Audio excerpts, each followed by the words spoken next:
Неге Қазақстандағы мұсылмандар кісі өлтірген адамды ұрыны және Сычуан шошқа етін жақсы көретін Тоқаевты мойындап келеді?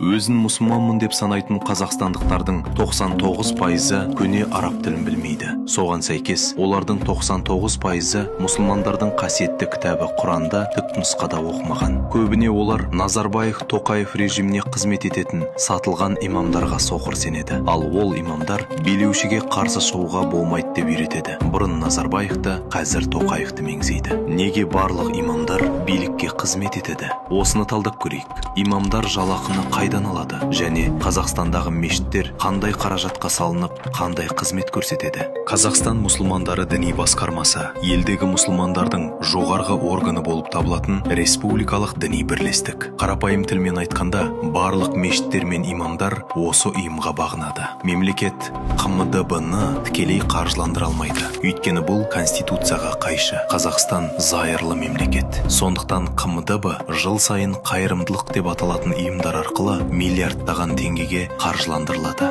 Мұндай негізгі қайырымдылық ұйымдардың бірі банк Центр Кредит. Дәл осы банк арқылы КМДБ-ға жыл сайын миллиардтаған теңге бөлінеді. Бұл қаражат қарапайым мұсылмандардың садақасы емес. Бұл Назарбаев пен Тоқаев ұрлаған ақшалар. Олар өздеріне тәуелді адамдарды қайырымдылық жасаушылар ретінде көрсетіп, сол арқылы КМДБ-ны қаржыландырады. Астанадағы бас мешіт 100 миллиард теңгеге салынды. Бұл Назарбаевтың мұнайдан ұрлаған ақшасы. Оны инвесторлардың қаражаты деп көрсетті. Сіз 100 миллиард қаржыны салып, одан еш пайда көрмейтін инвесторды көрдіңіз бе? Мұндай инвестицияны тек Назарбаев қана жасай алады. Сондағы мақсаты халықты бақылау үшін. Сіз оның ұрлаған миллиардтаған долларын сұрамай, үндемей, бағынышты болып қалуыңыз үшін. Мысал ретінде Барселонадағы Гауди соборын алайық. Ол әлі күнге дейін салынып жатыр. Собор тек жеке қайырымдылық пен билет сатудан түскен қаражатқа салынып жатыр. Егер Қазақстанда мұсылмандар саны көп болса, неге әрқайсыңыз айына 5000 теңгеден бермейсіз? 10 миллион мұсылман болса, айына 50 миллиард теңге жиналар еді. Сол ақшаға мешіттерді өздеріңіз салып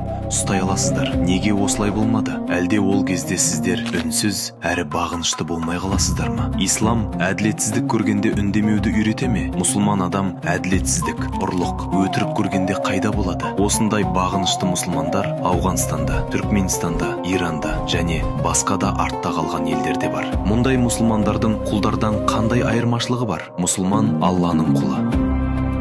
Бірақ Тоқаевтың, Хаменеи немесе Талибанның құлы емес екенін білмейсіздер ме? Қаңтар оқиғасы кезінде Тоқаев сіздің мұсылман бауырларыңызды атуға бұйрық бергенде, біздің мұсылмандар қайда болды? Сол кезде бір имам Тоқаевтың қанды әрекетін айыптады ма? Жоқ. Себебі олар билікке адал қызмет етеді. Ал сіздер халықтан ұрланған ақшаға салынған мешіттерге барып, харам ақша алатын имамдарды тыңдап жүрсіздер. Мұсылман өтірікті естігенде, сол жерде шындықты айтуы керек емес пе? Әділетсіздік көргенде оған қарсы тұруға тиісті емес пе?